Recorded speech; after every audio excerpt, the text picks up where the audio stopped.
Apex Online Racing is sponsored by Elgato, who created this lovely stream deck. For more information about the stream deck, the link is in the description below.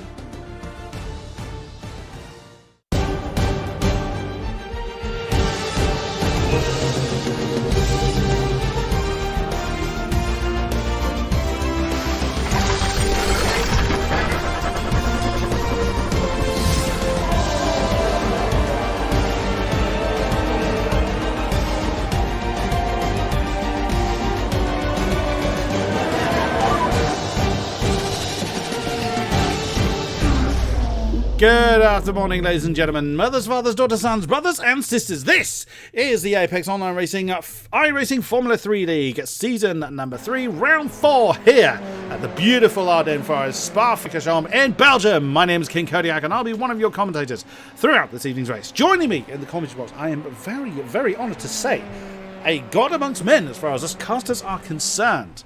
From CS, no less, a pro caster. It is Flakes.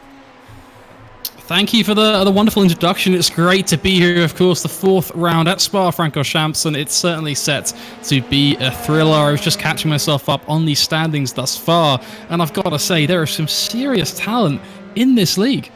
You are not wrong there, good sir. We have got 26 drivers with us this very eve. Now, those not familiar with the way that it works, it is solo qualifying. Everybody is out on track, but no one can see anyone else. So they can't get any slipstream help, but they also cannot be blocked. So they've got 3 laps, not including the outlap, to set their best time. A few people are now starting their first time lap. It being Spa, we've got a bit of time to run through everybody and see what we have got going on. So let's see who we have got. Car number 71 for NHR Esports, Nicholas Rasmussen, was the quickest in yesterday's practice with a 2:09.0.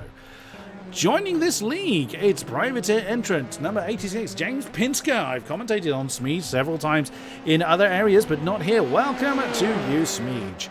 Tom Tepke, privateer entrant, car number 7. We saw him last week do his thing, and he is with us once again. Carlos Alcario, number 29 for Art Racing SHH White. Just coming through, where is he? He's coming to the bus stop, so getting to the end of his time round. Ross Woodford, Team Tepper, car number 78, had a fairly strong showing in Zandvoort, so it's good to see Mr. Nobody, as he's otherwise known on the forums. Glad to see you back, Mr. Woodford. Alex Smith, car number 26, also Team Tepper. If they were actually on track at the same time, those two, then Alex would be dragging Morph with him, but not how it works in this qualifying format. Car number 91, privateer entry of Ben Scott. Welcome to you. Returning, it is the SimSport News Racer, car number 07. Yes, there are 2 cars with number 7 on them. It's David Butelar. Welcome back to the Flying Frenchman. Conor Ryan, the Radicals Online number 43, is with us once again. Erke Lindström, SimSport Racing number 98, is out there doing his thing. Alex Bennett. Now, interesting, he's wearing the Comrade colours. I believe he should be in the... Unless something's changed in between last week and this week, he was part of the Comrade Gaming Tepper Alliance. So maybe something's changed there, but either way, there he is, car number 22. Fabian Jungbluth, car number 217. Again, one of the SimSport News contingent, joined us once again, and Alex Smith is the first one to get a time on the board with a 2:11.291. Someone's clunked into the wall, but we've no idea who. Car number 101, Jorge Villegas for Team Gibson Racing. He's with us once again. Denny Reyes, I hope I'm getting that right. Also Radicals Online, car number 69. Daniel Morris for AOR Reds, car number 777.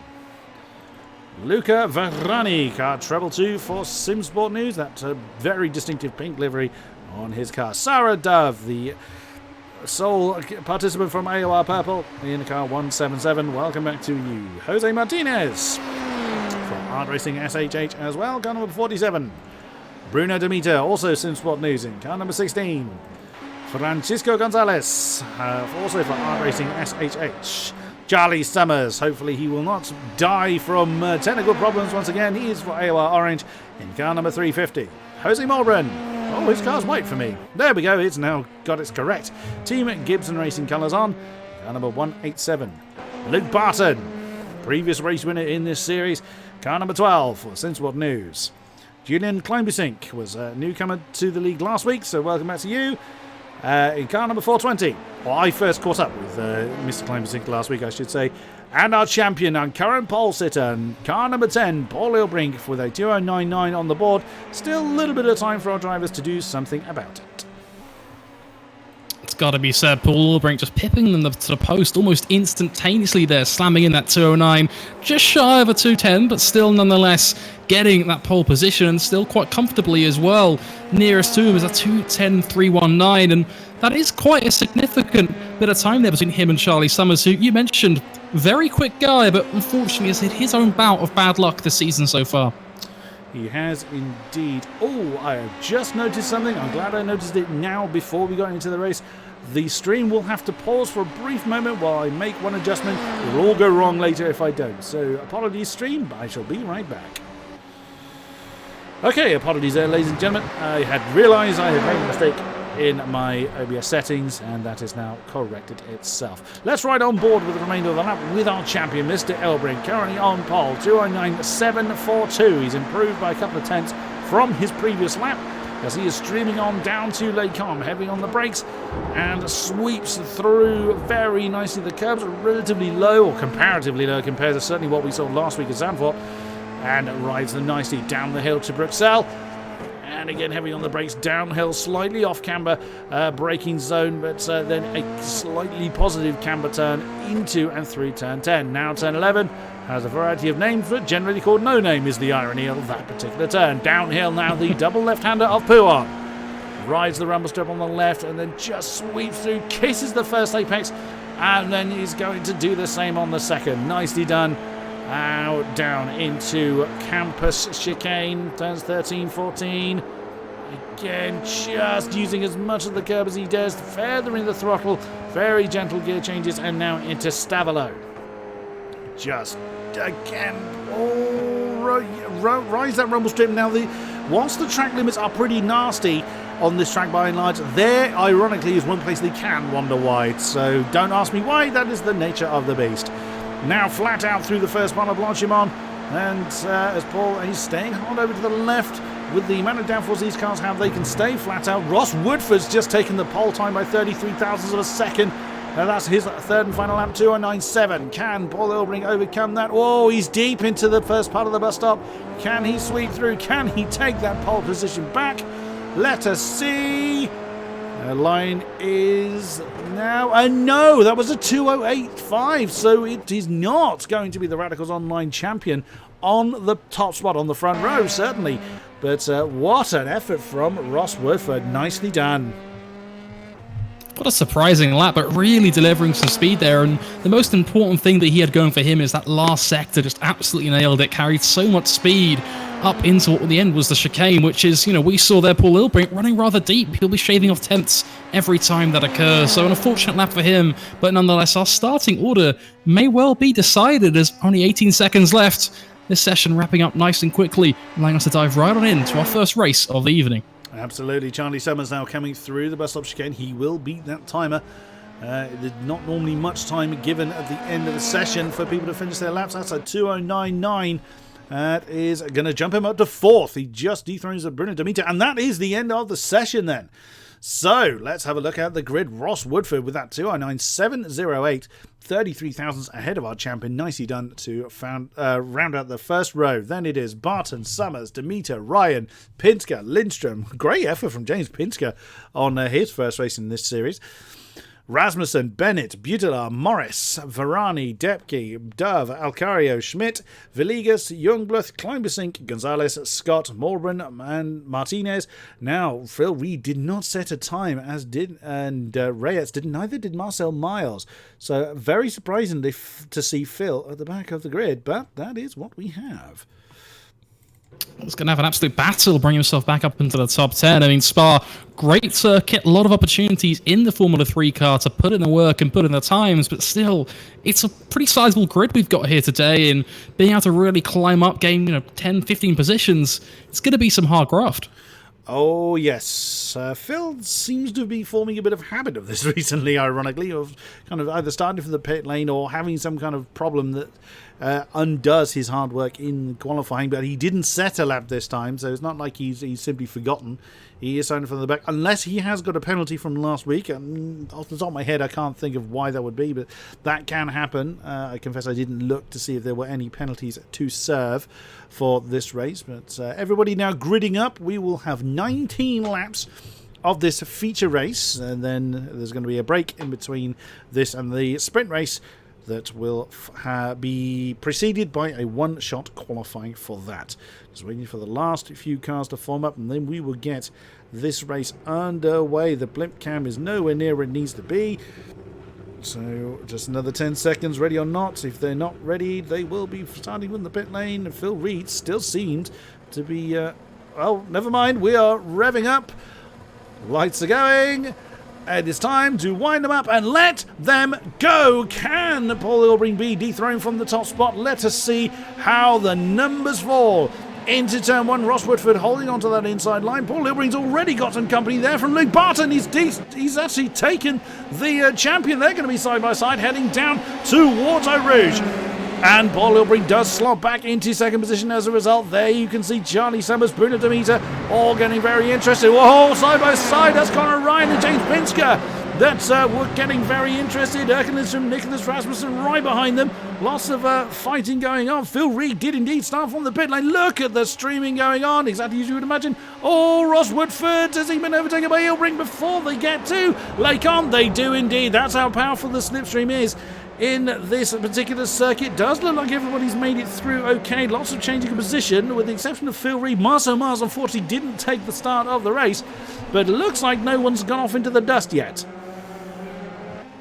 What an absolute blistering start. Back and forth in all parts of the grid. We saw the back of the field going 4 wide on the grid, diving straight up onto the front stretch, of course, but back at the front of the pack, it's Paul Ilbring slipping into the lead, passing Ross Woodford once again as he now looks to build away from this if possible, but he's in for a real tough fight here. It's been back and forth, and the drafting on Spa especially playing a pretty unfortunate part in this front pack battle. Paul Ilbring is already giving himself 0.6 of a second from Ross Woodford, and that's exactly what he needs to do. The slipstream is so powerful on the Camel Straight that he needs to get away. Ross Woodford is no slouch, as was rather proven by this impressive pole time. Oh, we have had trouble. Tom Depke and Jorge Villegas are back in the pits. They have had trouble of some description, but we're keeping an eye on the lead battle for now. Luke Barton looking to size up a move on Ross Woodford on the nose of the number 12 car. He's going to go for the outside for the second monoblock him on. Can he get it done? He's now going to have the inside for the first part of the bus stop. That is going to be very close. Who's going to blink first? Oh, wow, Ooh. Big twitch there from Luke Barton. And then that was Bruno Demeter that was trying to move on Charley Summers. Bruno's really come on leaps and bounds since he's been racing in this series. And then you've got side-by-sides going on right behind them. There's James Pinsker and Nicholas Rasmussen side-by-side. And, well, lots of side-by-sides going on throughout the field. But, we've got a few people in the pits now. There is a mandatory pit stop to serve. There's Daniel Morris and Alex Schmidt that have chosen now to serve the mandatory pit stop, but crucially for Paul Ilbring, he's got 0.8 of a second. The slipstream is pretty much going to be non-existent for Ross Woodford, and of course Ross has got Luke Barton bearing down on him. That is what is so critical in this race. The fact that Paul Ilbring has that gap to work with means he can just charge on forward. He is the Black Stallion in this pack right now, running away with it, as we also see side-by-side action on the backstretch once again. Side-by-side between Ross Woodford and Luke Barton. He's going to slip on through, just gets away with it, and there he done it. Secure position. Luke Barton is through, as we continue to see battles all through right up into P10, with Alex Bennett and Nicholas Rasmussen securing P9 and P10 respectively. Yep, there's lots of fighting going on, and because of that battle between Barton and Woodford, it is now over a second that Ilbring's got to himself up front. Oh, that's Erkan Lindström has lost a position to Rasmussen. James Pinsker is still in that 7th position. There you can see Alex Bennett getting very, very interested in trying to demote Lindström another position. Luca Ferrani right there looking on the outside of Blanchimont. It's interesting if you've got the space to do it. These cars are relatively small, but they impact each other. If they kind of come together, they will kind of catapult each other, essentially. I thought we'd lost Ben Scott for a moment, but he's lagging a little bit. He is still with us. And again, look at Lindström and Rasmussen, still very, very close. The top field have now spread out. Oh, looks like we've got some trouble for Morbrun. That's Jose Morbrun. What's happened to him? He's come through campus, and the tail has let go on him. Very nice pirouette there from the 1.817 Gibson car. So he didn't lose too much time. He made Jose Martinez have to take a bit of avoiding action. Oh, Luca Ferrani. Wow, that's a very wide line for Luca Ferrani. What on earth happened to you? So that's Blanchimont. Okay, you kind of forgot to turn in when you needed to there. So he just took a very wide line. Oh, there's trouble. That's Ferrani. Trouble. Oh, dear. That's 3 cars involved there. Oh, Luca Ferrani just got into the back of the 22 car of that is I've forgotten who that is.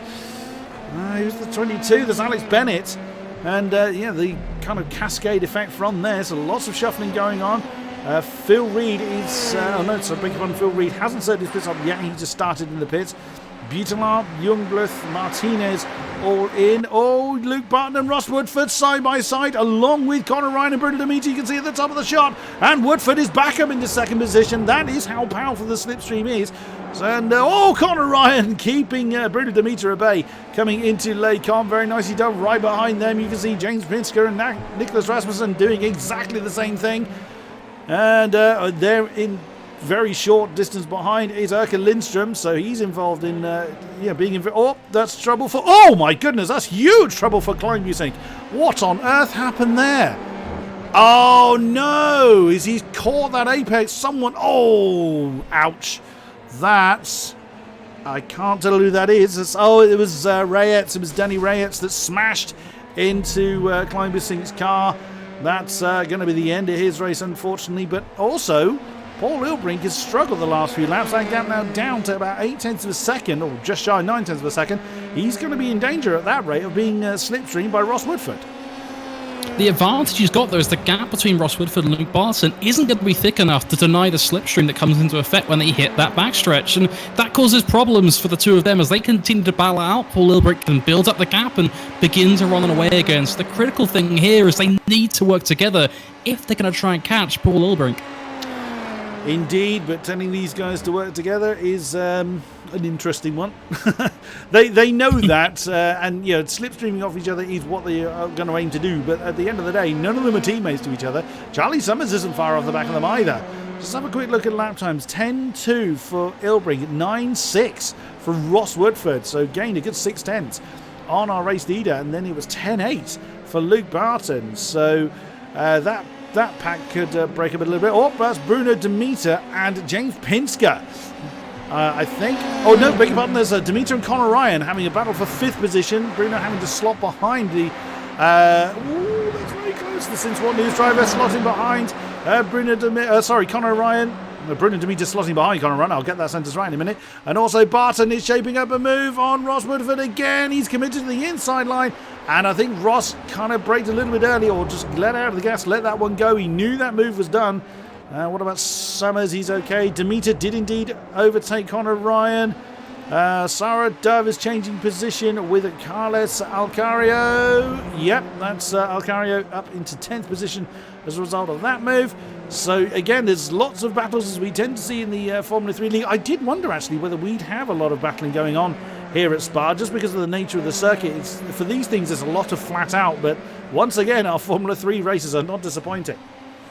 Ooh, is James Pinsker going to throw it up the inside going into Pujon? Just right on the gearbox of Nicholas Rasmussen there. Both of them trading position back and forth, but right through to our top 10, it's really tough to say who's got it down. Again, look at Pinsker right up on his gearbox, riding out to the inside, but can't quite get the nose in and loses so much speed by just having to back out of it. And that unfortunately builds up a little bit of a gap there. We're looking at only 4/10, but unfortunately, no longer neck and neck. That battle is won, at least for now, but the draft will reel him right back in again. He can have a crack at it in this next lap. Indeed, that's Erka Lindström on James Pinsker. That's the battle for 8th position at the moment. The Sinsport News driver, number 98, looking to make a move on the Privateer 86, coming through Blanchimont once again. And that's the view from the gearbox of Pinsker.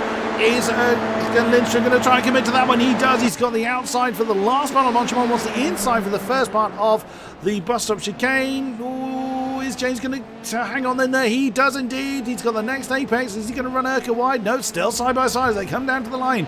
Pinsker slightly ahead, but Erka Lindström's going to have the inside line for the next apex, and Pinsker lets that one go. Nicely done from Erka Lindström. And here we go again. It's Barton and Woodford for second position. Now coming through Eau Rouge. That's the view from the nose of the team temper number 78 over Radion. And look at the drive that Ross Woodford has had on the exit of Radion, and doesn't even need the slipstream and stays very much to the right hand side and swoops back in front of Luke Barton. And there at the top of the chart is Charley Summers. Slightly slower than Barton, but quicker than Woodford. So he's in that pace and could well get involved before long. Sarah Dove and Alcario again battling for that 10th spot. This time the AOR purple number 177 of Sarah Dove gets back up into that 10th spot.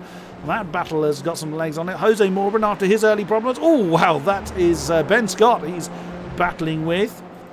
Phil Reed minding his own business, down in 15th, having started from the pit lane. He still has to serve his pit stop, so starting to the pit lane doesn't nullify that. Excuse me. But he's sending decent laps on a 10.5. His last lap, that's actually quicker than second place Ross Woodford. So unsurprisingly, Phil Reed is right on the pace, but has a lot of work to do to get up to where he needs to be. Now diving back to the front, we talked about that gap, and I said Paul Elbrink could run away. Surprise, surprise. We're now looking at 1.2 seconds between him and Ross Woodford. So much time for him to work with, and the more we see Woodford and Barton go at it, that gap will only continue to grow. It's a repetitive point, but one that we need to hammer home, as that number 10 car is here for the victory. But I tell you what, a hidden gem of this field is the battle between Carl Alcario and Sarah Dove. Their battle lasted over 2 laps long. They were neck and neck, but Sarah, using the slipstream to her advantage, pulls her up into the top 10 after gridding up in what I believe was P14 in the end. So great result from her as she battles her way up into a point position. Bruno Demeter's still got company from Conor Ryan, Nick Rasmussen, and Erka Lindstrom is still dragging James Pinsker along with him, so that could very easily become a 5-way battle before too long. Summers is right on Luke Barton's case. Luke has either lost some time or made a mistake. Yeah, he did a 2:11.6 last time around, so he's either, I'm assuming he's just made a mistake somewhere, probably gone a little bit too deep into the bus stop chicane. Here is Charley Summers, the 350 AOR Orange. He's going to blitz it past and he drives through Luke Barton. And the amount of drive he had with the slipstream as well, Charley Summers very much secures that third place spot. Very nicely done. Who's that in the pits? That is Francisco Gonzalez. And there's some dead cars in the pit lane. There's Danny Reyes' car in the background, the 101. You can see there is Jorge Villegas. But Luke Barton then, his race starting well but not going quite so well for him. Oh, another passing. That's 14th place Ben Scott has lost that 13th place to Jose Morban.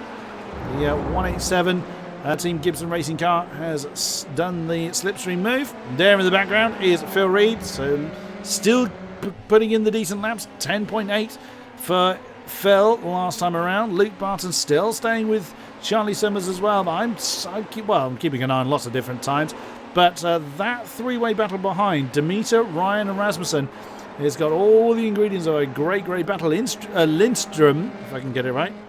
Erka Lindstrom still with James Pinsker. So Smede's doing a great job in his maiden race in this series. Right up there in 8th position, and could well, I mean, he was half a second quick. Oh, beg your pardon, no, that was half a second. Lindstrom was quicker than James that time around, but he's again lapping the low 211s, high 210, so he's very much under pressure from Erka Lindstrom again as the slipstreams kicked in through Blosham up. But James is getting the lap times he needs to get really involved in that battle ahead of him, so a great effort there from the debutant. Well, looking at Phil Reed now, might be able to throw one up the inside if possible, cutting it very close there, as it is a battle 3 ways between P15, 14 and 13 respectively. That's Jose Malbrand, Phil Reed and Ben Scott, but Phil Reed makes it through up into P14 and continues his charge through the field. But frankly, I'm not sure if he's got the time. We're already 7 laps deep into this race. It only continues to grow and the times just don't quite seem to be there. He's good compared to where he is, but he's 26 seconds off the lead. P13. That's another position for him there, 2 in 1 lap. Can't complain. Indeed. Well, that was Carlos Alcario that went into the pits. That helped Phil somewhat. He's got Jose Morban ahead of him. Oh, we've got a change of position. That is Summers and Barton scrapping for 3rd position. Barton back up into that 3rd place spot. So that battle has got some legs to go. And whilst all that's going on, Ross Woodford is now back on Paul Ilbrink's case. 0.6 of a second separate those two. And it does look like for the last few laps that Ross Woodford's been in the high 209s, Paul in the high 210s. The quickest lap of the race so far is actually Luke Barton with a 209.8. It's usually Paul Ilbring setting in the earth-shattering laps. So far, he's either just biding his time, or maybe his pace isn't quite there to be utterly earth-dominating, but he's now got a lot of competition from Ross Woodford in the Team Tepper number 78. I think the consistency is what's key. Paul Ilbrink has slammed in a couple of really solid laps, but unfortunately they've not been there time and time again, and that's where Ross Woodford has been able to make up the time. That's a 2:09.9 from his previous lap. Just before that, another 2:09 as well. If he can keep it up, that gap will slim on down, but the question is, can Paul Ilbrink sneak back into those 9s as well? Looking back through the rest of the field, it continues to get quite hot and heavy. Phil Reed up into P12 as he puts a move on to Jose Malbaran. Looking very, very competitive. Sarah Dove keeping it keen in P10. The top 10 right now looking a little bit more quietened down, I'd say, as they all look to settle in. We're still looking around our 8th lap now. Indeed. Oh, wow! Suddenly, Ross Woodford within 3/10 of the race lead. Paul with a 2:10.7. Ross with a 2:10.1. That's a comparatively slow lap from Ilbrink. 2:09.8 from Barton behind, so he's getting his hammer down as well. He gained nearly a full second on Paul Ilbrink. And there couldn't be a better time to do it. Absolutely. When he's going on to this back stretch, this is Draft City for him now. This is the time where Paul Ilbrink is under pressure. Ross Woodford getting right onto his rear, riding up now through the corner. Let's see if he can carry the speed up side by side. There's a wheel in it. There's a practically all position for it, but I don't quite think he's going to be able to sneak it through. Any time will tell. They're right on each other's wheels. You see Paul Ilbrink looking to get defensive, but the position is done. He will slot in behind. Ross Woodford takes your race lead. The Team Tepper 78. He was very strong last week and has taken the lead in pretty convincing style from Paul Ilbrink. Paul let that one go. He knew that it was too late to make that defence.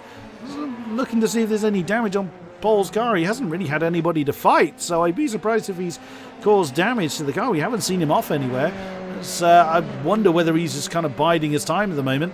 We will see. Still about half of the race left to do. As you can see, we're on lap 8 of 19 here at Spa, so 12 to do.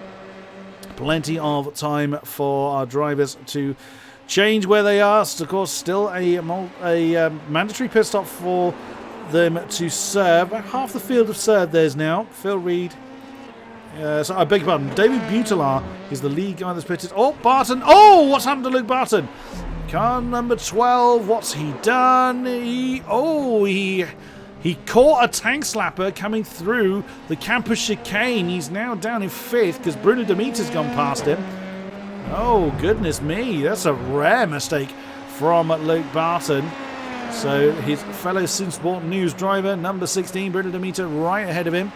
And there in the background is Conor Ryan. Paul Ilbrink keeping an eye on him.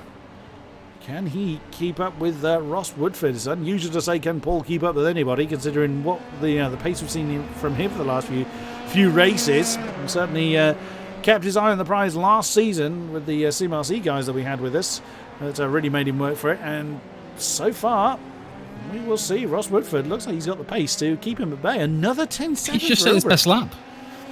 He Ross Woodford has just set his race best lap so far, a 2:09.8. Besting it by only 200ths or so, but nonetheless you can see he is just hammering on the times here. Even Paul Ilbrink somewhat in the dust. I mean, that gap's grew to 6/10 now as well. It's looking pretty awkward here between P1 and P2. Charley Summers may well look to get in on the action, but unfortunately for him, there's a little more than just a few tenths between them, much more like a couple of seconds in fact. Yeah, 3.3 separating Summers and Ilbrink at the moment. But yeah, that was actually the fastest lap of the race from Woodford, and he didn't need slipstream to do it either. As some changing going. Oh, Bruno Demeter's gone wrong at Lake Arm.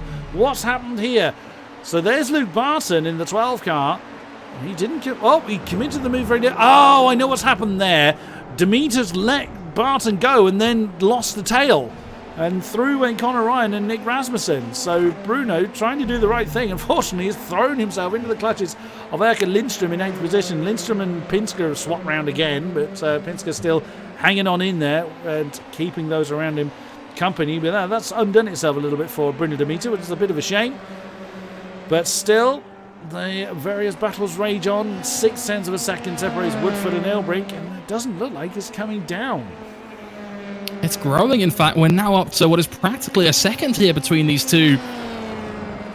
Looking rough. Paul Ilbrink needs to start getting those times down. I mean, his last lap was a 2:10.7, which is just nowhere near where it needs to be. If he wants to put on the pace here against Ross Woodford, it has to be said. Phil Reed's got some company again in the form of Luca Veroni. That's for 11th position. The treble 2 Sinsports news car, the only one that's sporting that purple livery. The rest of them have that black, green and white colour scheme going on. There's Phil. Mistake from Ross Woodford, losing it on the exit chicane there. Closes down the gap a fair bit. Let's have a look. And whoops. Lost his front somewhat. A little bit of a twitch, and that built up not much, but still just enough for Paul Ilbrink to arguably get within drafting distance if he can get the exit right here. Now coming through, I'll start straight. Oh, and Phil Reed has dispatched of Luca Verani coming into the bus stop chicane. Now, can Paul do anything about that 6:10 for the gap ahead? Ooh, pardon me, ahead of him. Now, he is closing in, but nowhere near quick enough. Looking at the speeds, they're nearly identical speed. It's 250 kilometres an hour for Paul, 248 for Woodford. So of course he's not going to gain a great deal with only that much difference. Oh, Demeter, what's happened to you? You've been overtaken by Erika Lindstrom coming down the Kemmel Straight. So nothing major going on there. It does look like that James Pinsker is falling off the back of that particular battle. He's been in all race long. So see if he can pick up the pace a little bit and get back involved in that battle. Rasmussen still with Conor Ryan. That gap is about 9/10 of a second between himself and 5th position. Right behind him, Erkan Lindstrom and Bruno Demeter, as we've just seen. And actually, as soon as I've said that Pinsker's falling off the back, he's just closed in a fair chunk. So Pinsker staying right with that particular group. Who else is doing well? Phil Reed's got some distance now. Oh no, I've commentator cursed you. That was a little bit scruffy coming off of Bruxelles for Phil Reed, but he manages to keep it on the black stuff. He did, wow, he's done a couple of 10.2s, which have been stunning pace. And last time around, talking about lap time, Paul did a 10.0, much more the pace he needs to do. But he's now a full second behind Ross Woodford. A lot of time he's going to have to make up, but still, when you look at the lap time difference and the fact we're only into double digits here in terms of laps remaining, 9 laps on the board, of course, there's still time for him to be able to make his way up into the top 10. Arguably, he's got time to really be getting into that group pack between James, Bruno and Erika Lindstrom. Very, very true. Speaking of, Bruno Demeter getting very close. Whoa, to Erika Lindstrom. You saw how the car got really, really fidgety as Bruno Demeter brings his car into the pits and looks like he bounced off the wall whilst doing it. That's not the ideal way of coming into the pit lane. I think Bruno missed his braking point and only just managed to slow it down in time. But into the pits then for car number 16. And it's about roughly 10 cars still, 10, maybe a dozen cars still need to come in to the pits. The top 9 need to do so, I think. Yep. Top 10, Phil Reed. Top 11 now, Luca Verani. Ben Scott also. So yeah, I was right. There's 12 cars still to do. That lead between Ross Woodford and Ilbrink now 1 second. Looks like the immediate battles have spread out now, but still pit stops to play out. Because these guys can pit at any point up to the penultimate lap. They must do 1 racing lap post pit stop. They can't do a Michael Schumacher and cruise over the line in the pit. Oh, Conor Ryan! He's gone wrong at Les Combes. What's happened to the Radicals Online 43? Oh, that's what happened. He just caught that apex. Oh, just kept it out of the wall. He just rode that that middle apex of Les Combes a little bit too much, unsettled the car. He tried to catch it and it then threw him towards the wall. Well saved, Conor Ryan, for keeping that one out of the wall, but that drops you down to 8th, 4.7 behind James Pinsker. In the back of the field, a mistake as well from Fabio Youngblood puts him into P21 as he loses it. Going sideways in the chicane, unfortunate for him, but that sends him packing right to the back of the grid. Benefit, of course, he's done his stop, did it early on, in fact, 8 laps ago, but nonetheless, he is a back marker now, effectively, to put it politely.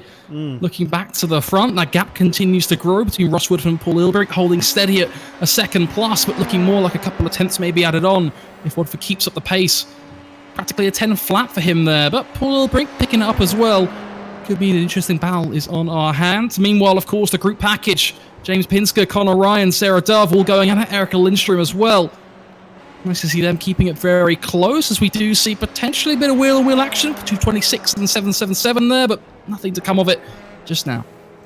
Yeah, that's Alex Smith and Daniel Morris having a fight for 15th position. As there's cars ahead of them that will still stop and will come out behind them, so they have still got positions to do. The AOR red car number 777 is looking set to do something about the Team Tepper car number 26 of Alex Smith. Is he going to throw it onto the inside of the bus stop as they come through Blanchemont? Very much. Oh, someone's bouncing off the rev limiter. Well, it certainly sounds like it. It sounds like someone's run out of... It looks like, I think Daniel Morris ran out of gears there. Someone was bouncing off the rev limiter, and Daniel Morris fell off the back of Smith ever so slightly before they came into the braking zone. So I think Mr. Morris might have a bit of shorter gears than he might need. But we will see. There in the background, we see Carlos Alcario keeping his car on the straight and narrow. Where's Phil Reed? 10-3. His last lap. So again, he's keeping up that absolutely stunning pace. He's very much leader's pace. He's got 2 seconds to close in on Sarah Dove. He's still 28 off the lead. The lead is not showing any sign of coming into the pits at the moment. There is Woodford. Where is he? He's coming. Just to interject, what's happened to Paul Ilbrink? 1.6 second gap out of thin air. He must have got into trouble, surely. You would think so. He seems to just not quite be himself, which, well, not all tracks suit all drivers. That's something to bear in mind. Maybe he hasn't had so much time to practice. It could be that Spa is a bit of a bogey track for him. Every driver has at least one track that just doesn't suit them, and it could well be Spa for Mr. Ilbrink. Let's see if our leaders come in this time around. Now, Ross Woodford's got no one to defend against. He's got no one to slipstream off of either. There's no one anywhere near him right now. Does he choose now to come into the pits as the timer continues to tick down? No, not interested in that. 14 minutes remain. So this is a timed race. Whilst we do kind of we assume, well, I say we, the overlay assumes how many laps is going to be, as Paul Ilbrink actually wow, Paul Ilbrink's just set the fastest lap of the race with a 209.7. It's just inconsistent, it seems to be. It really seems to be the case, because he's just set an absolute flawless lap, very similar to the times he was running in practice yesterday as well. Unfortunately for him, he's bouncing between these 209.7s, these 209.8s, and going right up as far as to 210.5s, which that inconsistency is costing him a lot of time. The gap now, not quite the 1.7 seconds it was, now about 1.45, but still a fair bit of time between him and Ross Woodford, which may well put our top three out of contention, as Charley Summers a couple of seconds back as well. None of the top three taking their stops just yet. Nope, but still time for them to do so. Urke Lindstrom and Ben Scott have served their stops now. Urke comes out in 11th. Ben is going to be some way down the order, I think. He's actually still stationary. And there he goes. 7.3. So 7.3 time stop. So fairly standard stop for him. He'll be down in around about 18th or so. The two Jose's are fairly close together. There they are, Malbran and Martinez. They're going to have Ben Scott for company. Oh, there is Ben. Just coming out of the pits there, the car 91, and I thought for a second that was Gonzalez, but no, that's actually Martinez that we're looking at there. I also keeping an eye on Phil Reed, because lap on lap he's been reading in. Sarah Dev. He did a 10.1 last time around. I think it was actually an invalid lap because it's not counted as his best, but he still managed to set a 10.1, so he's absolutely flying to reel in Sarah Devil. And Jose Morbrin has just overtaken Ben Scott for 17th position. That would be slipstream down the Camel Straight once again. That was Sarah Dove bouncing off the rev limiter as we cut back to Phil Reed. Now within 0.8 of a second of the AOR Purple 177. Most of the rest of the field are fairly spread out now, but with this newfound pace from Paul Ilbrink, I wonder if he's just been biding his time. Although last lap around was a 10-0. Charley Summers has brought his car in from third position. So he wasn't in the traffic, but he's just opted to get his pit stop done. I wouldn't be at all surprised if Ross and Paul, or primarily Paul, just copies what the other one does. When one goes in, the other will follow. We will see. James Pinsker also in the pits. Credit where credit is due. Charley Summers, what a race from him so far. Really delivering, I think, in the way you aptly described him. driver with stellar performance, but unfortunately has had a run of bad luck. But it looks like Spa may well be on the side. He's in the pits right now, as you say, but went in, I believe, P5. Looks like he'll come out around maybe P7 or so, but nonetheless, stellar performance from him. Yep, out indeed in P7, just a couple of seconds off the back of Saradav, who has yet to pit. Where is Mr. Pinsker going to pit? Right in front of Bruno Demeter. So in 10th position then, James comes out. He's in between the SimSports guys of Erka Lindström and Bruno Demeter. He was behind Erka Lindström before the pit stops all kicked off, so he's right back where he was, and that is... yeah, that's just James not having a chance to get back up to speed post-pit stop. Bruno's going to slide on past into 10th spot, but still plenty of time for that all to change. Where's Ross? Wow, Ross has built that gap up to 2 seconds. So again, I wonder if Paul has just made a mistake somewhere. Wow, and you can visibly see how that gap has completely changed. Phil Reed has just lost a spot to Alex Smith. That was on the back straight. So, oh dear, Phil Reed at 2:16 last time around. So he's made a horrible mistake somewhere. No, he's done nothing of the sort. He's been through the pits. He's served his pit stop. That's why he is down there. So Phil Reed then on a complete charge to, properly recover his spot. But yeah, Paul Ilbrink again suffering very uncharacteristic inconsistency there. And you talk about Ross Woodford in comparison. Last lap was a 2:09. His best currently is a 2:09.8.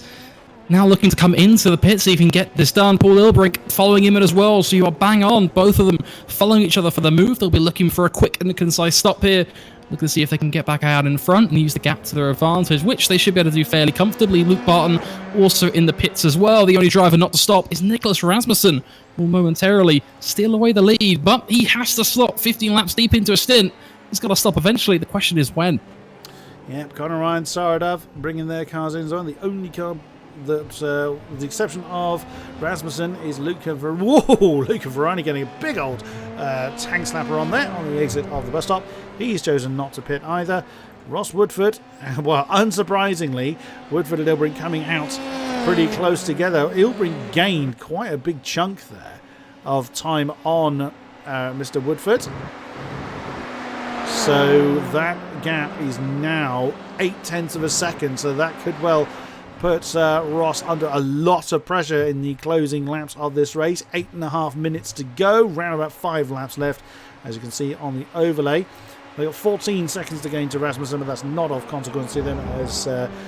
As Ryan's mentioned, they will Rasmussen will have to come into the pits as Verani's overtaken Luke Barton. Again, Luke probably won't worry about that, as Luca has to come into the pits himself, and he'll have to do that fairly soon. Saradav and Phil... Whoa, my goodness! Saradav and Phil Reed swapping position before they even get onto the camel straight. And then you've got Alex Smith and Daniel Morris, and right behind them. So that is 12th, 13th, 14th, and 15th in that shot. Nice battling going on there. Verani and Barton swap round again. So Luke Barton, the car number 12, back up into 5th position. And Woodford's not wasting any time in getting back onto the pace. He wants to start increasing that gap again. A few hundredths of a second he's picked up on between himself and Ilbrink. But still, the battle for the lead rages on.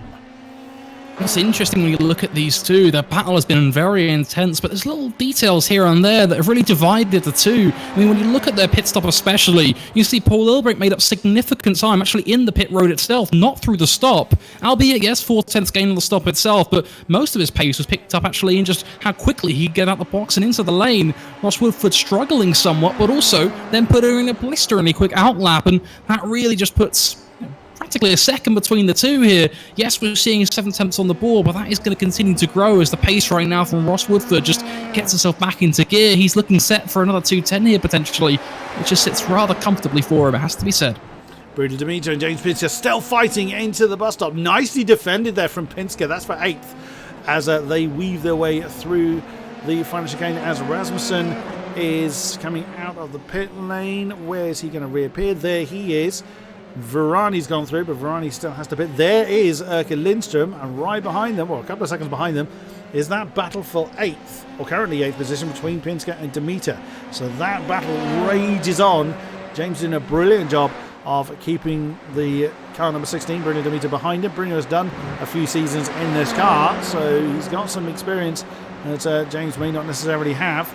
And here comes Bruno. Yeah, there we go. Once again, the highlighting how strong the slipstream is, but James is committing very much to the outside lane, giving it a bit of a weave there.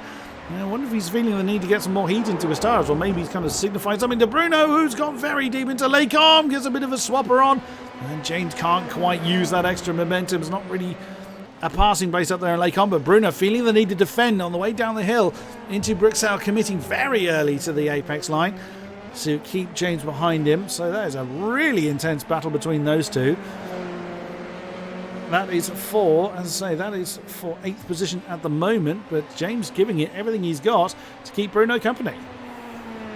Looking further back in the field, you see Alex Schmidt and Daniel Morris going head-to-head there as they fight their way up through the front stretch. Unfortunately, it will be Alex retaining his position, keeping it in P14. But another interesting storyline is Sarah Dove as well. Looked like she bagged herself a top 10, was some great pace early on, but unfortunately, after things are shaked out with a stop, it looks like Phil Reed may well be the blocker that knocks her just outside of it, putting it into P11. After we see, I imagine, Luca Verani slip in for his stop. We'll see. There is Luca Verani with Nicholas Rasmussen right behind him. I can't imagine Luca is going to do a great deal to defend against Rasmussen. He's not going to make it easy for him, but he's not going to necessarily force him to do anything silly. Doesn't hold on to the inside line. And, oh, that could get ugly. Well, that's forced Luca Verani to do another lap. Whether he intended to or not, we don't know. As Rasmussen very much had that inside line.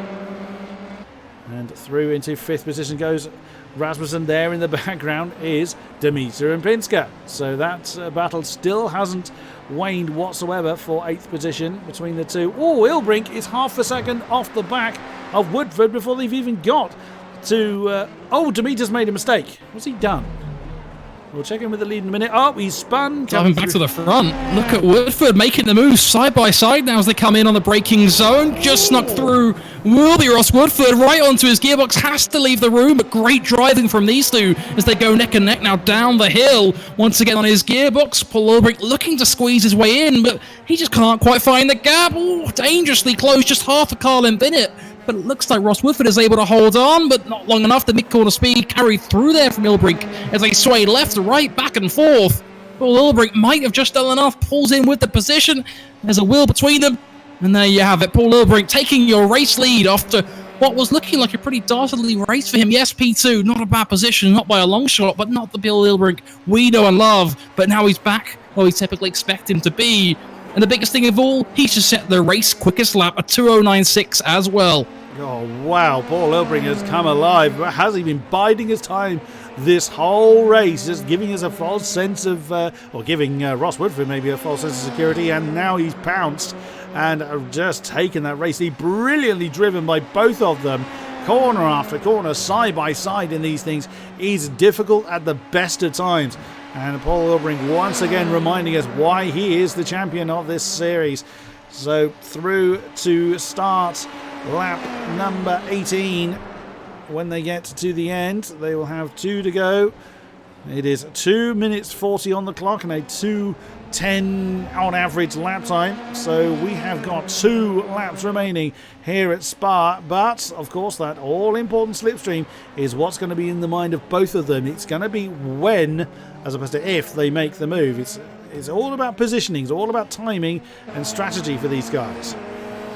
They have to set it up perfectly to play the draft into their advantage, and that is what Woodford is trying to do here. Sits out for a little second there, might be too long, but he will carry the speed up through the hill here. Should be able to catch right onto his wheel. There you can see it coming into play. Look at that, slingshotting right up through onto the outside, but can he get the position done? They go side by side. He's just got his way through. Ross Woodford up into pole now, but will he be able to hold on? He's got Paul Ilbrink on his inside, got a wheel to his advantage. And there you have it, an outside position gain. But Paul Ulbrich, he's going to fight back. Just a tooth between them. But he gets it done. Incredible driving from these two. But the battle rages onward. Paul Ulbrich trying to keep the flame alive here as he holds on to the inside line, giving not even an inch to Ross Woodford. as he makes it stick. This battle is over for now. A short pause as a gap comes into play. 3 tenths on the board as Ross Woodford has some chasing to do. What a great drive on the exit of Lacombe for Paul Ilbrink. That was brilliantly done. You could easily thought, as I did, that move was done. Ross Woodford was, 2/3 of a car ahead by the time they hit Lacombe, and Paul just timed that attack perfectly to nail the exit of Lacombe. He's got to do it again, though, as so we don't know where they are with the incidents. Unfortunately, I can't see the incident limit, so I can't see the incident count, so I don't know where they are as far as incidents are concerned, whether that's playing a part in this whatsoever. There are a few other battles going on, whilst they're 6 tenths apart now, so we'll have a quick check on the next battle down the road, which is Demeter, Pinsker and Conor Ryan, 7th, 8th and 9th. So that's a great 3-way scrap going on there. If any one of them make a mistake, that'll really shuffle that up. Also, Morris and Schmidt fighting for 13th position. They've been very close together for, well, pretty much all race long, those two have been fighting. But all eyes at the moment. Oh, and look at the gap that Ilbrink has given himself over Woodford. That's over a second at the point they cross the line. So Paul, again, very mindful of the fact that that's slipstream down the Kemmel Straight is exactly what he needs to avoid, and if he can maintain that gap, he may well have this in the bag. Another name to mention, though, is Charley Summers. Look at him slipping up into P3 there while the battle raged on between our 2 front runners. An incredible performance from him, and he is putting in the pace as well. That's a 2:09.8 for him in his last lap. The checkered flag now awaits our race leader when they come around next time. At the moment, is Paul Ilbrink. He still hasn't got it completely easy, as Morris and Smith are still having their fight for 13th spot, and Pinsker is shaping up a move on Demeter. Can he get close enough when they get over Radion onto the car? Oh, look how defensive Demeter went, but it will make no difference at all. And Pinsker has got the move done, but can he hold it? Yes, he can. Nicely done. 7th position for James Pinsker. And whilst all that happened, something went wrong for... Oh, dear.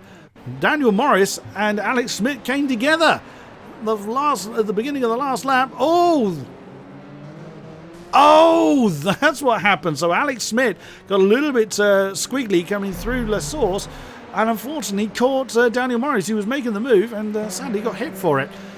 Oh, there's Bruno Demeter looking at James Pinsker once again, and no, he can't quite get the move done. Brilliantly defended from James Pinsker. Where is Paul Ilbrink? He's come through Curve Paul Frey. He's got half a mile to go before he gets to the line, and there is Demeter and Pinsker coming through Camper Chicane side by side. Can the privateer number 86 hold off Bruno Demeter? Conor Ryan's not far behind either. There's all sorts of fighting going on. Bruno determined to make something move. He cannot do it coming through Stavilo either. Here comes Conor Ryan to get involved. And keeping an eye on when Paul Ilbrink crosses the line. He hasn't done it yet. Oh my goodness, Conor Ryan putting the pressure on Bruno Demeter. We'll catch up with him in a minute. Your winner for the feature race once again. Amazing stuff from Paul Ilbrink. Ross Woodford 2, Charley Summers 3. Let's jump back to this particular battle. Bruno Demeter and James Pinsker side by side coming up to the bus stop chicane. Is Bruno going to be able to fend that one off? Can James hold on? He's got the inside line banging as they come through the last bit of the chicane. Oh, Bruno!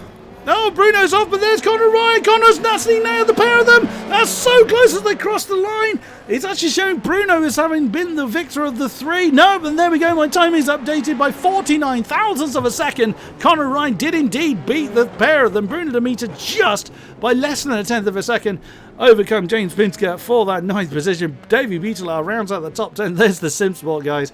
Nicely line astern, along with Luke Barton. Oh, what a finish to this race. What a battle.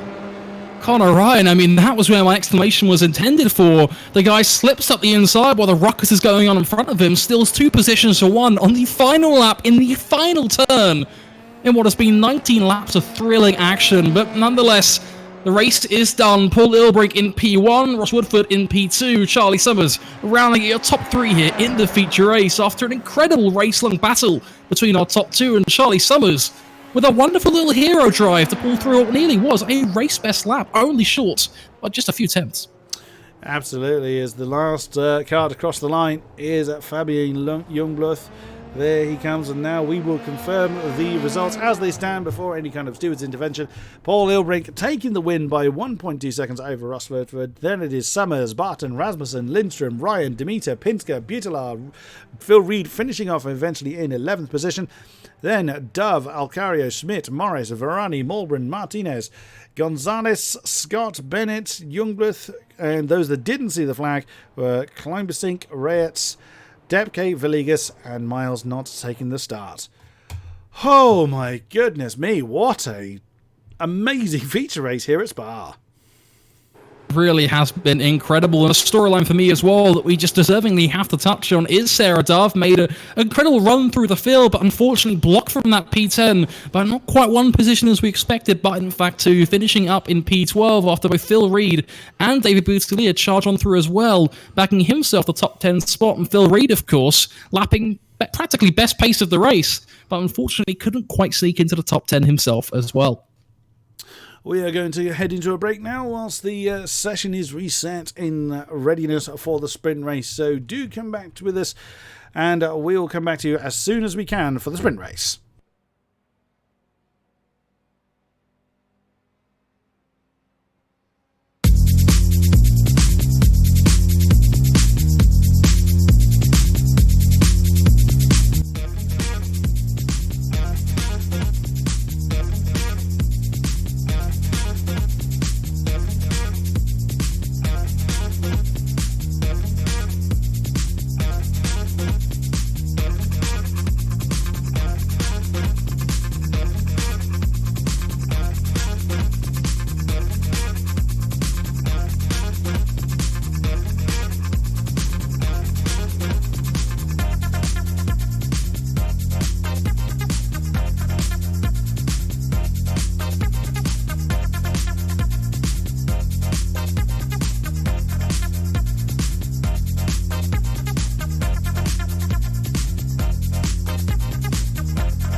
Apex Online Racing is sponsored by Elgato, who created this lovely stream deck.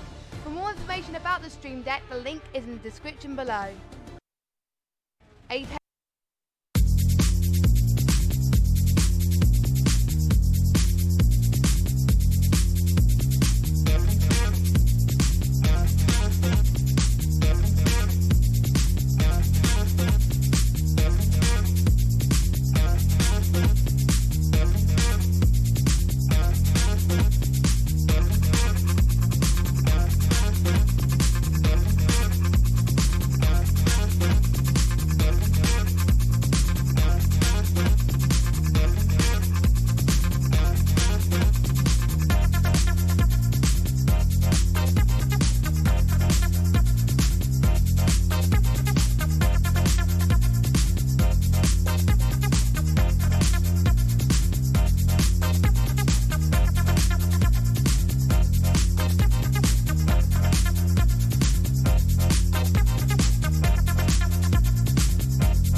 Welcome back, ladies and gentlemen, to the Apex Online Racing iRacing Formula 3 League. Apologies for the long delay there in between the sessions, but we are back. So, the sprint race qualifying is now underway. We have got 26 drivers with us. I believe everybody out on track. This is a one-shot qualifying. Outlap, one time lap. That is it. That is all they get to set their grid position for the feature race. Let us see how our drivers perform. Are you back with me, Mr. Ryan? I certainly am, and I'm looking forward to diving into the sprint race. It's going to be incredible, and one little surprise to me is, hell if I knew the qualifying format for this one. That is bloody brutal. But what a serious test for these drivers, and without necessarily harping on the poor guy too much, I got to argue, rather unfortunate for folks like Phil Ilbrink, who had some stellar pace here and there, but couldn't quite nail it together on demand. And well, although he won the race overall, curious to see what he'll be able to do in this sprint race. Well, let us follow through our championship leader and feature race winner. Is he coming? Where is he? He's coming into Stavelo, I think. Or was he at campus? Nope, that's campus. Slightly ahead of myself. So, Paul Ilbrink then looking to master once again the single qualifying. He's been pretty dominant, although he had a fair bit of work to do, but he saved the best until the end of the race for the feature race. Absolutely brilliant stuff. Ross Woodford, as valiantly as he tried, had no answer to it, but we will see how the sprint race goes. It's claimed the best of the best. Where's Phil Reed? Actually, he had a pretty bad... He's actually back in the pits again, so is Phil looking to start from the back again? He's doing the sprint race, which is even more dangerous than doing it in the feature race. Yeah, when you look at the pace he made up, though, in the feature race earlier on today, he was able to put in the results and did make up a lot of time early on. I mean, I think it goes without saying, to be honest, he's quicker than probably 2/3 of the field in terms of raw pace, raw lap times. Absolutely. Whether he can make it up over the course of a race distance, though, is a different question completely, because, sure, as you'll go on to say, King-Kodiak, the problem is, you can be quicker in pace alone, but working your way through that traffic, actually setting up the passes here at Spa, it's a difficult beast. Oh yes, it is tricky indeed. So we're looking at Paul Ilbrink there. You can hear everybody on track at the same time, but again, like in the feature race qualifying, it is single qualifying. They don't see anyone else, but everyone else is out there at the same time. Oh, Butalar's back in the pits. Oh dear, he'll be starting from the back as well. So it's not gone wrong for the 07 car. As we are on board with Paul Ilbrink then, going through Lacombe, down the hill towards Bruxelles. Let us see how he can do. He's, of course, his main rival last time around, Ross Woodford. Looking at the practice times, practice is a little bit difficult to judge as, well, we don't know how much they push. I think they were doing pit stop laps at one point. Yes, very true. So the whole field on the pit limiter, so creative stuff to kill the time there from the drivers in practice time. But here we are, of course, knee-deep in qualifying now. Drivers likely all should be coming to a close in the laps very, very shortly here, just wrapping their way up through Pujon and such, now going into this quick right and left-hander respectively. We should start to see times on the board very, very soon as our third sextet comes into play. Yep, absolutely. A few more people have had trouble. Danny Reyes has had trouble. He's back in the pits. Jose Martinez can't do anything more in this session, so they will be at the tail with no time on the board.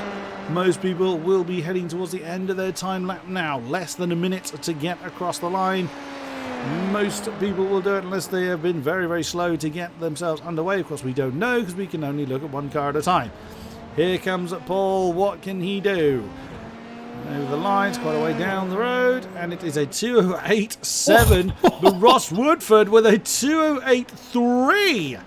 Wow, crikey. And Pinsker with a 2:08.8 to get on, the second row. What a great effort there. Oh, no, he's been demoted by Luke Barton, 2:08.5. What a cracking set of times. So Paul Ilbrink won't even be on the front row for the sprint race.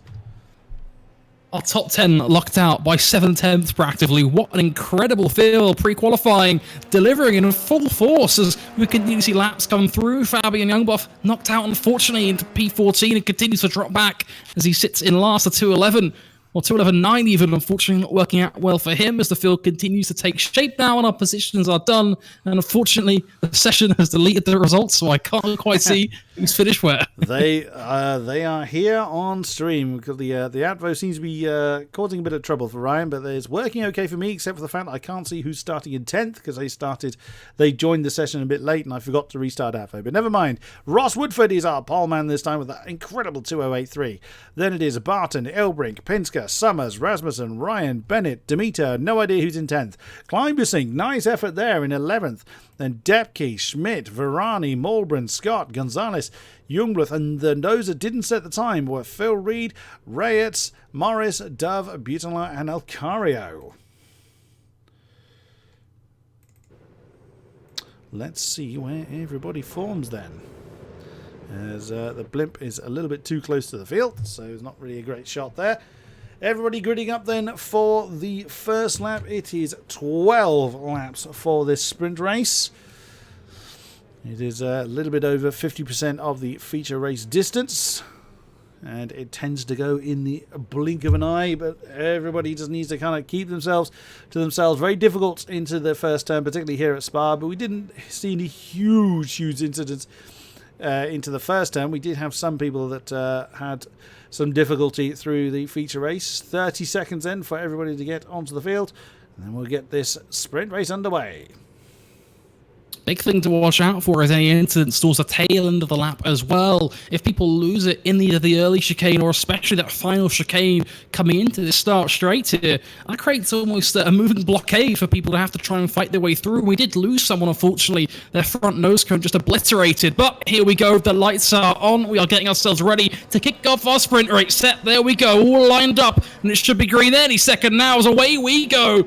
Leading the field will, of course, be Francisco Gonzalez, in fact, as he stole away in P1, or Fabian Youngbloth. My timings are a mess. We have no idea who's leading, but nonetheless, what a start. 3 wide at the front, 4 wide at the back, a little bit across, coming into a players 2 5, in fact, will run wide. But it all looks as tidy up in the end as we look straight up into a Rouge. Oh, Charley Summers has had a good one. He's on the chart, heading up the hill over through Rouge and over Radion. Here we come then into the Camel Straight for the first time in anger. It is a Paul Ilbrink on the attack of Luke Barton. There they are, 3 wide. Oh, and that's Phil Reed has gone off into the back. Oh, huge incident at the back. That's Fabian Youngbloth, I think, is involved in that. Daniel Morris. Danny Reyes again. Oh, and that's Paul Ilbrink that's gone off at Lecom. He's overcooked that one. There is Alex Bennett that's gone through up into 4th. He's had a belting start in the 22 car, immediately back under pressure. There's Conor Ryan. Nicholas Rasmussen's in there as well. But yeah, that was Fabian Youngbloth, Danny Reyes and David Butala that was involved, and Erka Lindstrom as well in that huge crash we saw at the top of the shot. But what a comparatively disastrous start from Paul Ilbrink. Lots of jostling at the tail of this particular shot, but Luke Barton is the one that is on Ross Woodford's case. Charley Summers right in there as well. And Conor Ryan has just overtaken Nicholas Rasmussen into P1. That's a great move there for the 43 Radicals Online car. As oh, look at that. Look at the gap between Ilbrink and Summers. That's about a second there. Lots of itching going on. So we have lost a few from this race, but still the rest of the field fighting with everything they've got.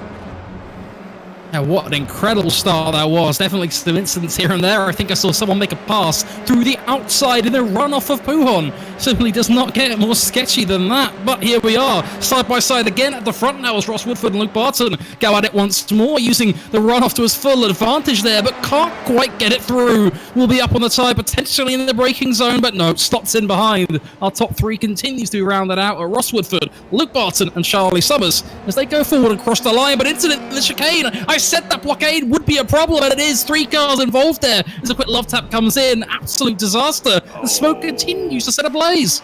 It looks like Bruce Demeter kind of tried to drive in when someone was still there. So, oh, someone got very fidgety under race. Yeah, but Bruno Demeter, unfortunately drove into a corner when there was people still there. He's in the pits. Never mind that. Let's look at our lead battle. Luke Barton through Eau Rouge and over Radion. He's now on the outside, heading past Ross Woodford for the first time. There they are, the Simspot News car number 12 has gotten into the lead. Charley Summers is just off the bottom of the shot. He's about 6 tenths behind this battle, but well in there as well. But Paul Ilbrigg has got Alex Bennett for company. Paul back up into 4th after his start. There he is. Wow, it looked like he got a bit old lot of oversteer there as Alex Bennett is right on his case, bringing Conor Ryan with him. Then bit of a gap. James Pinsker's got Alex Smith for company as well. So those two wearing the Team Tepper colours. But Ross Woodford has got it all to do. Here comes Charley Summers as well. Is he going to be able to do anything into Pooh-1? Probably not from then. No, Pooh-1's a very difficult place to make a pass unless someone makes a mistake. At the moment, the top 3 separated by not even half a second. Looking back through the field, you can see folks like Ben Scott, Sarah Dove, Tom Depkill fighting it through, including a bit of grass on grass action there.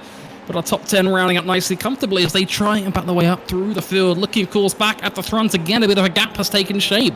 7/10 between Luke Barton and Ross Woodford as Charley Summers quick on Ross's tail to try and see if he can catch his way up. And it looks like a bit of trouble there and was catching the inside grass once more. But we're only going to lose maybe 100th here and there. Nothing too critical for him just now. Charley Summers having a look at the outside of Blanchimont. It's dangerous at the best of times to try that one. Now cuts to the other side of Woodford before they get to the bus stop. No, he backs out of that one. Is he going to have a dive on the inside of the bus stop? No. Thinks better of that one. Doesn't commit to that manoeuvre. Oh, Pinsker has lost a position to Schmidt. Those two have swapped round on the entrance of the bus stop. And Pinsker looks like he's trying to attack back on there. Schmidt, no, doesn't commit to that one. And oh, what's happened to Ben Scott? He's side by side with Julian Klein-Busink.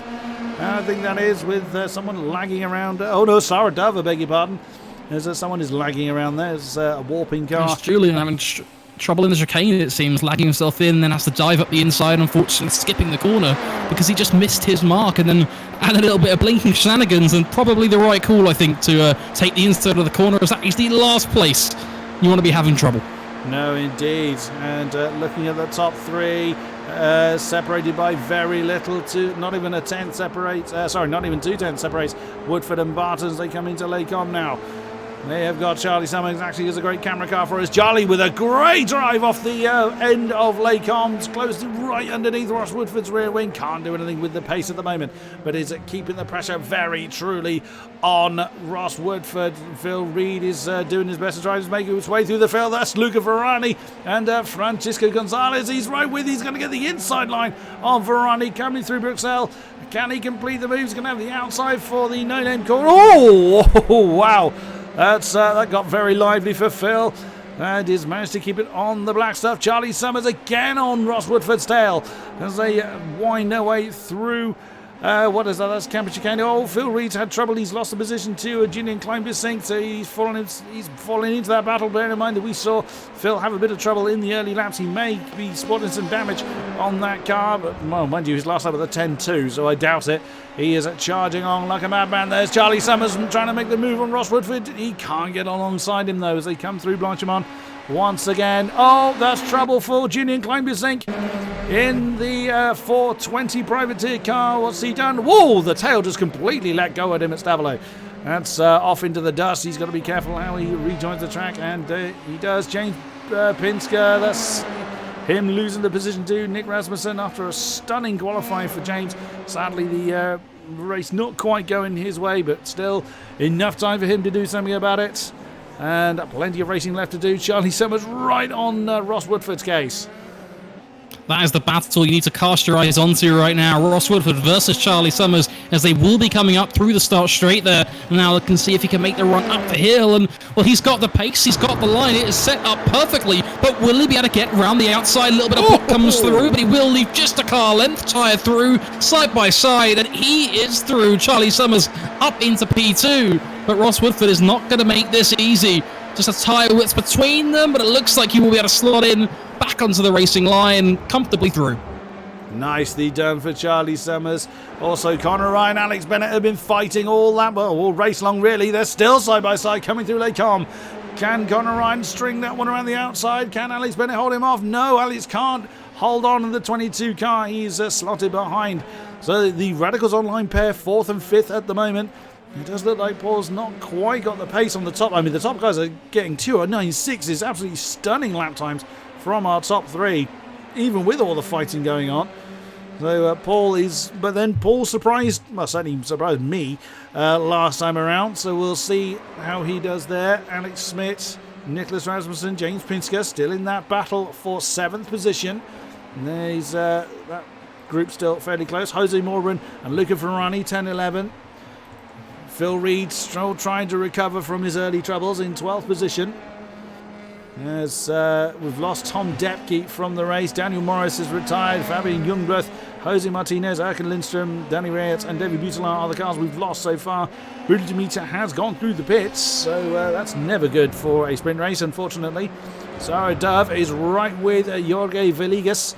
And Jose Gonzalez right ahead of them as well. And Ben Scott's not too far off the back, so lots of fighting going on through the field. Ooh, Charley Summers is getting very close to Luke Barton. Oh, commentator curse on the AOR Orange 350. Brilliantly caught from Charley Summers. That was hard-lining towards the wall. And he managed to get the traction just in time. And looming right behind them is Paul Ilbrink. But what a great position for him to have that little moment. Yes, bad timing, but all in all, he can make the run up the hill again and look to see if he can set up a move. And the gap between those cars is pretty good for Charley here, in all honesty. So let's see what he can do. Will he have enough pace to get it done? Looks good so far. Good apex speed. We'll be able to chase on that area pretty quickly. Set it up now, looking for the outside here if possible.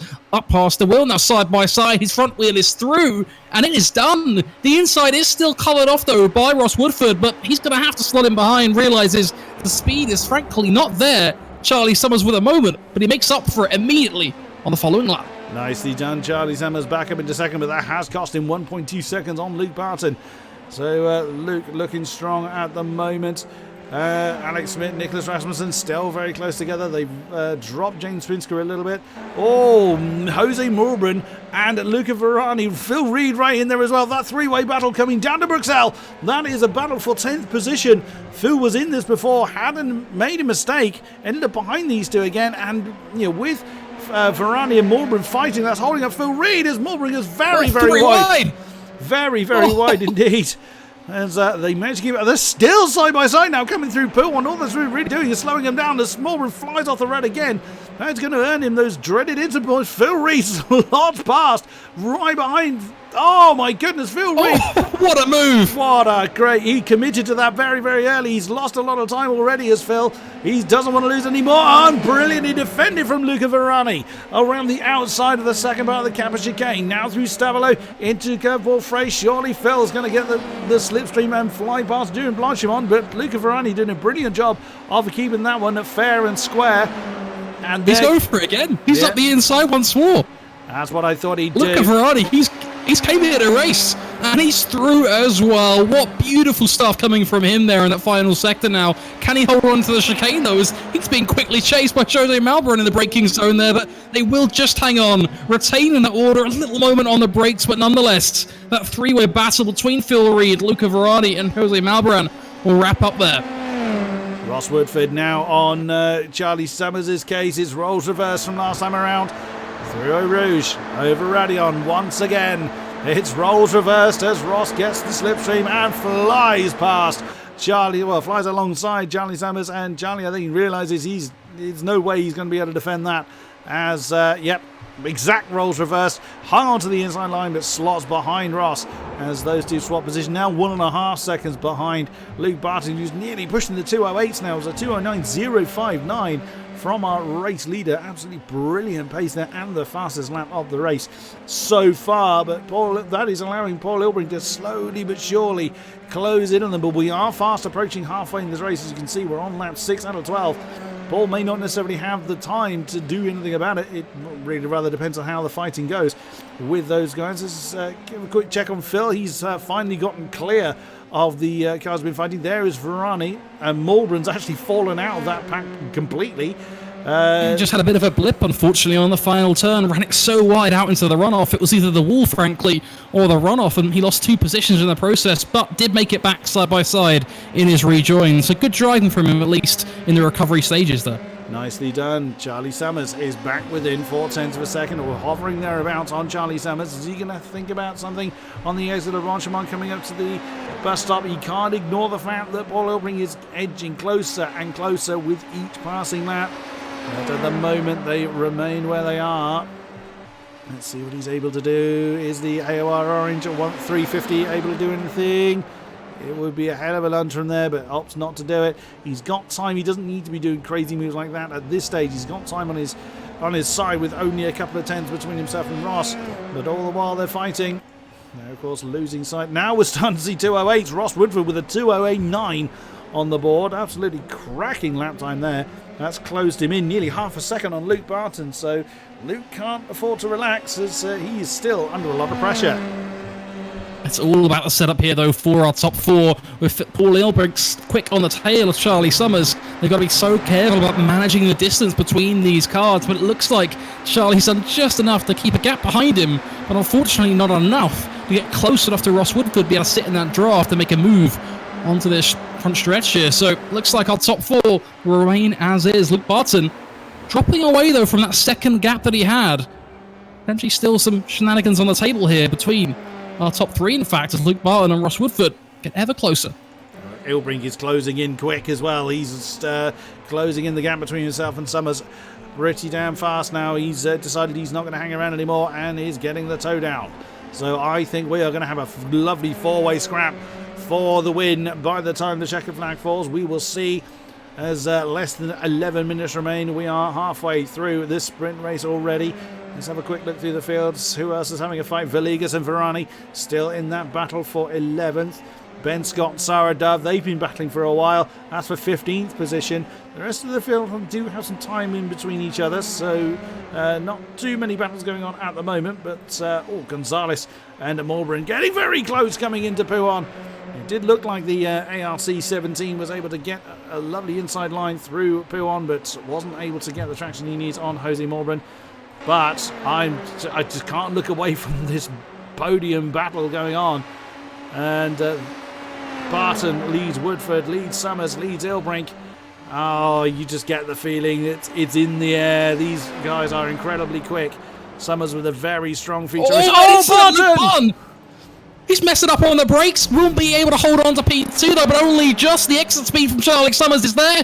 He's on his wheel, and he's got the inside line going into our final corner here. Disaster strikes for our race leader, but he is going to have to drop back, unfortunately. At least secures P2 for Luke Barton in the end, but what an unfortunate scenario. You said blood is in the air. Well, the Sharks are here to try and make it work. P4 battle looking brutal thus far. And this, I'll tell you what, the run up the hill is about to be hairy. Both cars have good lineups indeed. Paul Ilbrink looking to see if he can get it done. Charley Summers looking for Luca as well. He'll dive up to the outside. Where is Paul Ilbrink going to go? Will he go for the inside, make it 3 wide? Yes, he will. This is the moment of the race. It's Paul Ilbrink. He's going to make it through. He's up the inside, passing both drivers, in fact. An incredible move. And it looks like Charley Summers is going to drop to the back of the pack as Paul Ilbrink gets himself up into P2. What a drive. Perfectly timed strike from Paul Ilbrink there. He saw that Luke had had trouble into the bus stop chicane, so within about within a dozen corners, Luke Barton's gone from first to fourth. Now finds himself 2.3 seconds off the lead. Ross is gone. He is 2 seconds down the road from this. He capitalised on that mistake from the Sinsport News car number 12 perfectly well. There he is, just going through the shot. So he's got nothing immediately to worry about, but with complacency comes errors. So Ross Woodford still needs to push, still needs to focus on every single braking point, apex, etc. to maximise his run through the field. Oh, Jose Mulbrin's in trouble. Jose Mulbrin has made a mistake. He had Sarah Dove and Ben Scott for company. Oh, that's a no-name corner and smashes into the wall and drives his car out of the way. He's still driving, but that car took a hell of a yell. That does not... Oh, that's not a... Yep, he's going to park that one. Front, side and back, absolutely ruined on his car. That is the end of his day, but no such problems are befalling our top three. What a great effort there from Paul Ilbrink. I'm still stunned by that move. He timed his strike perfectly, but he's going to now worry about the counter-attack. The battle at the front, just consistently delivering, it has to be said.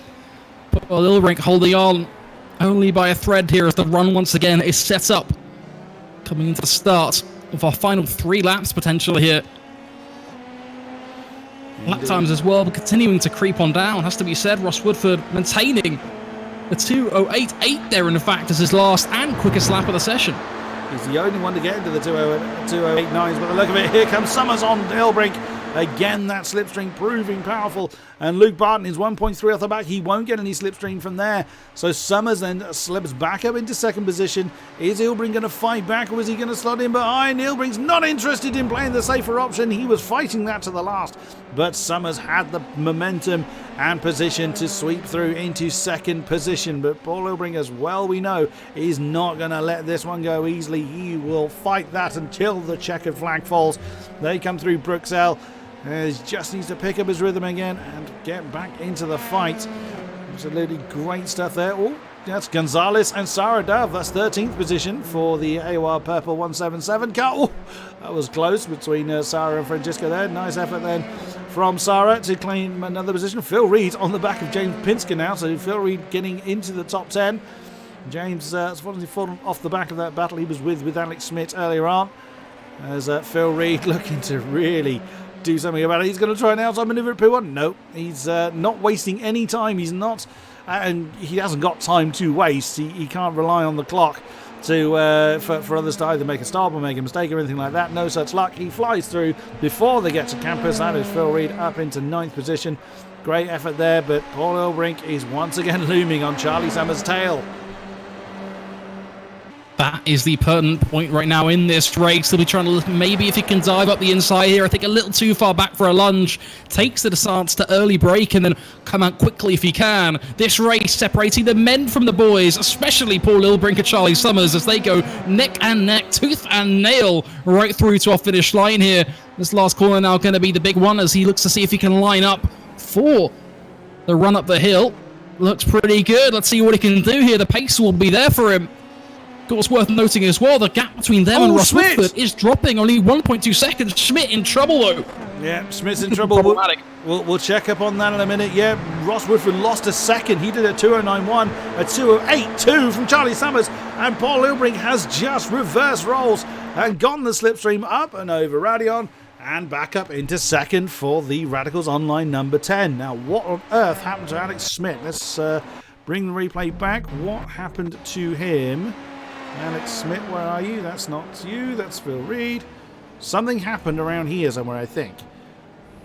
Oh, there we go. Too much rumble strip and bounces off the wall. That's a dead rear wing. And, oh, he's had a big accident. Oh, he's had an incident up at Radion, hasn't he? Yep, with the very, very limited downforce that car is now providing. Yep, caught the inside apex at Eau Rouge and into the wall. And that is a very dead car. And the end of Alex Smith's race. What a shame for car number 26, but that is the nature of the beast, unfortunately. Charley Summers under a lot of... Oh, no, sorry, Charley Summers trying to apply the pressure back onto Paul Ilbrink. Wow, Charley Summers with that 2:08.2, the fastest lap by a long way. Oh, Sarah Dove's in trouble. Oh, Sarah Dove mounted the wall. That's not like a pretty sight, but has to be said when you look at the front. AOR Orange... Yeah, I think she may have had a tap from the tail. It looked like she was trying to escape. I think she may have had a tap from the tail there. It just pitched the car into the wall. That's the end of her race. As we check back in with the battle for second, Ilbrink trying to make his car as wide as possible to prevent Charley Summers coming back at him. Charley's probably going to bide his time until the Kemmel Straight.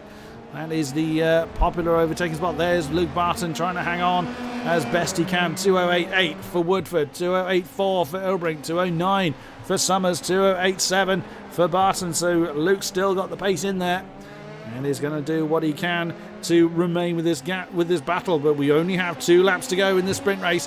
He's 1.3 behind and Woodford leads by 1.1. Here we go again. Eau Rouge. Through the second apex, over Radion. Here comes Summers. Sweeps out from behind Ilbrink as Villegas has gone into the pits as well. So his race is pretty much done. Summers takes Ilbrink again. But of course that's going to put Charley Summers under pressure when they come around to this point next time around. That hasn't allowed them to close in. Oh no, he's dropped it. Oh, Charley Summers. What a shame for him. Just caught the too much apex on the middle part of Lake Arma. Round he went down to 5th behind Conor Ryan. And that has pretty much killed. Well, we say it's killed the top 3 battle. It's changed it, certainly. And Ross Woodford has got 1.7 seconds between himself and Ilbrink, and unless Ross falls off the road, that is, not even Ilbrink's good enough to close in that gap in 2 laps. But we'll see what's going on. What is going on with Ben Scott? Oh my goodness, that's Francisco Gonzalez side by side. As they come down the hill, that's down to Bruxelles. That's very close. The track is wide enough to do it. Nicely done, nicely driven. That's a lagging Climby-Sink. It wasn't Gonzalez, beg your pardon. I'm calling out the wrong names. There's Ben Scott and Julian Climby-Sink involved in that. They're running to Pujon, though. Yes, wow, they're determined. That's committed. This is the run out again we see, using all of the tarmac there, plus more so. Francisco holding on, refusing to give up position. Climby-Sink making his life difficult, and, don't want to take away from the moment, but when you've got Climby-Sink blinking behind you as well, that is only going to apply the pressure further onto Ben Scott, because he's got to weigh up the options here. I mean, you're in P12. These points are going to be critical for the rest of the season here when you've got someone throwing out the inside, blinking like crazy. Well, frankly, Ben Scott, you, my friend, have got balls of steel to be holding on the way you are. Looks like we are finally going to see Climby-Sink sneak on through, though. Pulls it to the outside, but Ben Scott again fighting it back, and I wouldn't be surprised if he makes a move up the inside here. Could be very, very close coming into... Oh, my goodness, leaving it to the very last second. Yeah, that's Climby-Sink blinking around. Oh, he's going to have the inside of the first part. Can Ben hold on to it? Yes, he can. And firm but fair racing from Ben Scott to hold on to that 12th. And whilst that's going on, Luca Ferrari, James Pinsker are doing the... they're going to be doing the kennel dance very, very shortly. Here they come. There's Eau Rouge. There's Radion. That's the back of James Pinsker's car.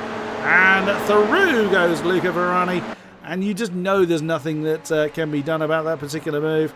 But let's check in with our leaders, and we are on the final lap as a Saradov stricken car. That's Hold that thought. Luca Ferrari, potentially an opportunity there to throw it right back around the outside, only peeling off in the final moments, but hungry and looking for it. That's James Pinker trying to get that 9th position back. He's got nothing to lose. Well, he's got several positions behind him to lose, you could argue, but why not? He's making a statement of intent. A great maiden round for James Pinsker in this league. Hope to see plenty more of that as the season rolls on. As where is Ross? There he is. 2:08.741, fastest out of the race last time around. He's not letting up whatsoever. He's still got some gap behind him to Paul Ilbrink. They just kind of need to go into the bring it home mode. The checker flag is out and awaiting them. As Ross comes through Blanchimont for the final time. Heading towards the bus stop unless he has a catastrophic error here. The checker flag should await him. And of course he's not going to have a problem. Tiny little lock up there, but fairly inconsequential. Your winner in the sprint race for Team Tepper, car number 78, it is Ross Woodford. Very brilliantly done. Ilbrink comes home second. Luke Barton rounds out that podium. Conor Ryan, great scoring for Radicals Online. He comes home 4th. There's Charley Summers.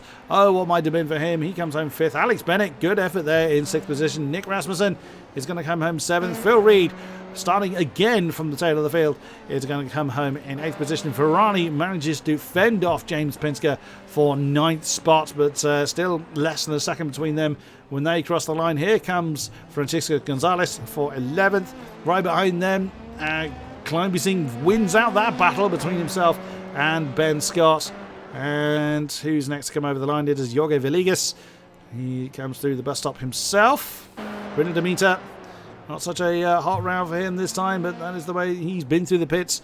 He lost a good 35 seconds off the lead. He lost 35 seconds as a result of it, as did this man Alcario. He's our last running car.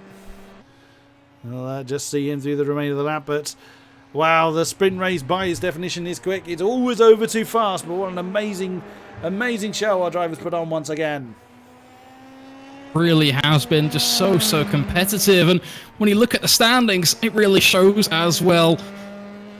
Ross Woodford, his first pole position of the season so far. He's had a couple of good results, 3rd place in the sprint race last week. But outside of that, it's been all about the top 5 positions for him, but really nice to see him finally make his way not only onto the podium, but a great result as well with the win here in the sprint. But Phil Ilbrink, a massive lead, in fact, in the championship points, and, well, this evening was his 5th first place and his 2nd P2 as well. his worst performance over the entire season has in fact only been P3, so not a far cry from a perfect professional for a Radicals Online driver, Phil Ilbrick.